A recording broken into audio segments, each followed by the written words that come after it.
Deegisi maaf dhufee na jechuun jirtan bineeldu galatoom bakkaan saadaan galu. Sirati koo akkam ta'uu feetu.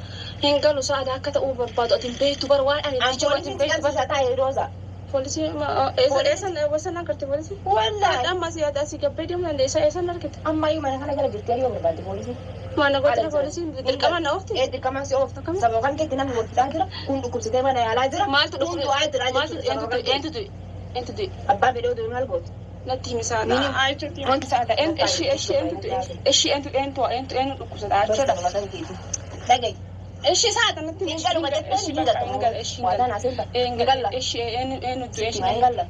Wallahi billahi. Wallahi ingala eshi achuuti manjana naaju. Nam tokko yoo waan eshi ingalta. Biyya qabdii ona achu amma entu matwa. Ingalta mongalta tamma dhagayi. Oltadi booni. Natti enu jirtu.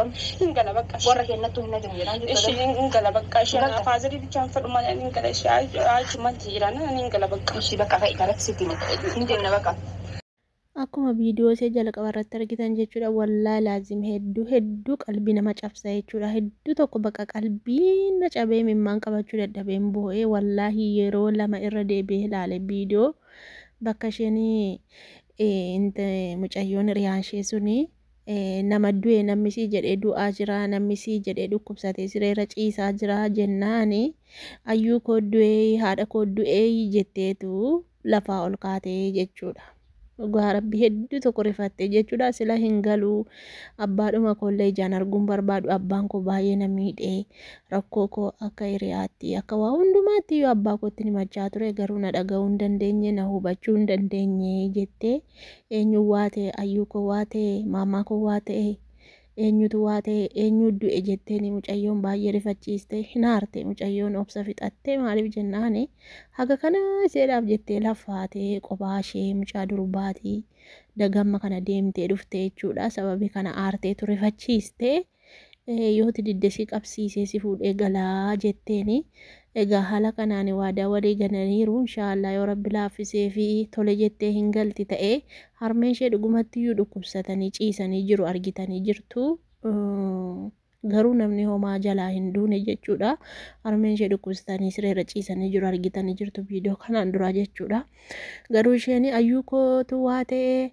maamaa kootu waa ta'ee jetteeti kan ishee rifatte abbaa koo waa ta'e iyyuu homaa tokko waan na rifachiisu hin qabu jettee maaliif jennaani Roozaani abbaa akka abbaatti ilaaltu akka hiriyaatti itti sitti akka waa hundumaatti jechuudha kan isheen abbaa ishee iccitii hundumaa itti mattu jechuudha. Rakkoo koo itti madhee na dhaga'uu hin dandeenye homaa maatiin nama naaf hubatu hin qabu nama naaf dhimmu hin qabu nama rakkoo koo itti madhee furmaata naa kennu hin argine jette bakka dhugaa rabbii humnaa olitti ta'ee jennaanitu baatee deemtee osoo namni nan argin jettee hafuura ishee dhoffatteeti kan isheen hojii kana jalqabdee hojjechaa jirtu jechuudha garuu immoo jechuudha wallaahi laazim waa baay'ee nama yaadachiistu iyyuu waan yaadadhee boo'ee dhugaa rabbii hedduu baqa waa baay'ee yaadadhee boo'ee dhugaa rabbiin isiniin jedha baay'ee tokko baqa wanti seerra ga'e nama tokkoon keenyarras jiraachuu danda'a namni baafateen dubbatu malee hundi keenya iyyuu rakkoo qabna garuu akka waan rakkoo hin qabne itti dhoofanna malee jechuudha.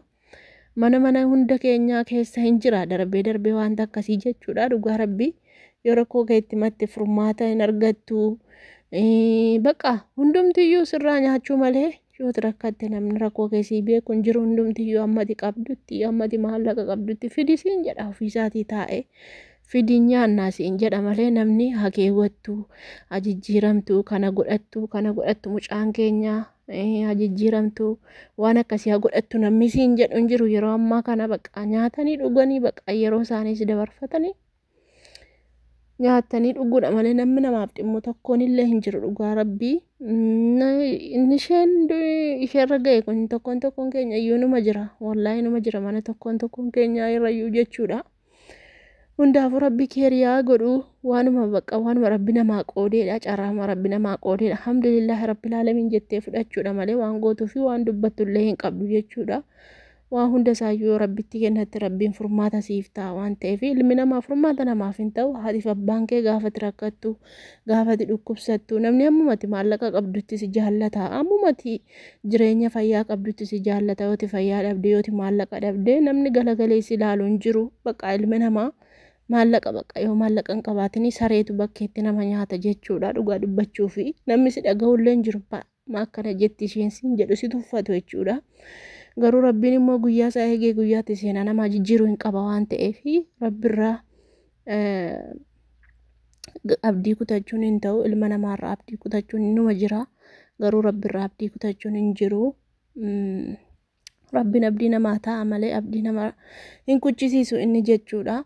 Kanaafuu jennaan inshaallah biizimillah maqaa rabbiitiin rabbiin haa laaffisuu fi waan iseetti jabaate waan isee rakkisee waan isee dhiphisee namni yaaddoo isee hubachuu fi dhabe rabbiin yaaddoo isee rakkoo isee ilaalee rabbiin furmaata haa kennuu fi du'aayii godhuufidha malee wanti godhamuuf hin jiru. Sammuun koyyuu likkii nan jirotte eessaare sammuun likkii ta'a silaamoo sammuun likkii ta'a ammuma kana jabaattee hojjetattee mana kiraayee fudhattee of jiraachisuun seeyyuu waan guddaa dhugaa rabbi kanummaan iyyuu sammuu guddaa qabdi dhugaa rabbi ani barachi keessa bultiin seeyyuu beektanii ani manichuma hojjechaa ooltee magaltee manichuma keessa bultiin se'ee malee mana kiraayee fudhattee bakkee baatee deebitiin seeneeyyuu ani argitanii jirtu gaa mana ishee akka inni itti jiru isheen mana koyyumaa waraabdaa jettee ni mucaatti dheekkamaa turte mucayyoon immoo dhimma hin qabdu maal nuti hormaa dhugaa rabbi nuti hormas miti waaqas nusi jechuudha intala keenya waan ta'eef dhugaa rabbiin gaddinaaf malee hormaa miti namti isheen itti mul'iste nama roozaa jaallatudha nama kabajuudha. Wallaa hundumatu gaddaa fi roozaadha namni harka dheefii gammaduuf hin jiru hunduma keenyatu gaddaa fi maaliif rakkoon nama jirti waan ta'eef jechuu wanta ishee qaanfachiisu wanta ishee saalfachiisu tokkollee hin qabu jechuudha ilmi namaa adduniyaadha waan ta'eef wanta duniyaa kanarraa qabeenya yoo qabaattes qaba hin jedhin qabeenya isa qabdu kanallee dhiistee duuta waan ta'eef wanta aduu gajjallaati hundisaayyuu hin hafa jechuudha.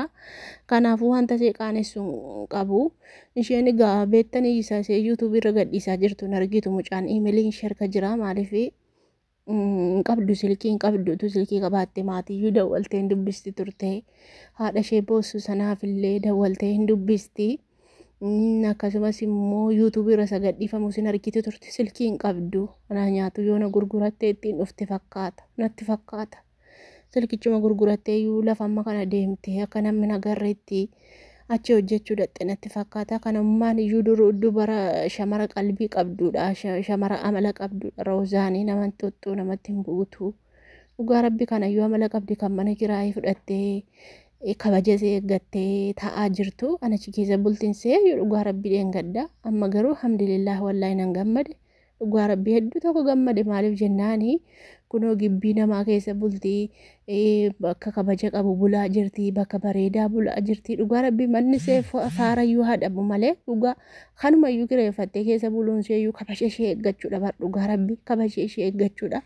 Rabbiin ammallee seedhaaf alaafisu waan isheetti jabaate rabbiin kulli isaa seedhaaf alaafisu inshaallah du'aa godhaafi viidiyoo seellee laayikii godhaafi ilaalaa fi hiriyoota keessaniif sheerii godhaa hiriyoota keessan isa ilaalanii fi ajajjabaattu maallaqa achirraa argamu yoo nagaa intiniin abbaa harka jira yookaan abbaan jalaa nyaata ta'a yookaan immoo ishee matitti fayyadama ta'a isheedha walitti qabaa jiru ta'an beekamu rakkoodha bar dhugaa rabbi rakkoo qabna bar dhugaa rabbi baay'ee ulfaata ijoollee keenya rabbi isiniif alaafisu hunduma keessaniyyuu waan jabaatte rabbiin isiniif alaafisu malee haalli yeroo ammaa kana namni ilmi namaa keessa jiru baay'ee jabaata dhugaa rabbi baay'ee ulfaataadha hunduma keessaniif rabbi isiniif alaafisu isiniin jedha galatooma.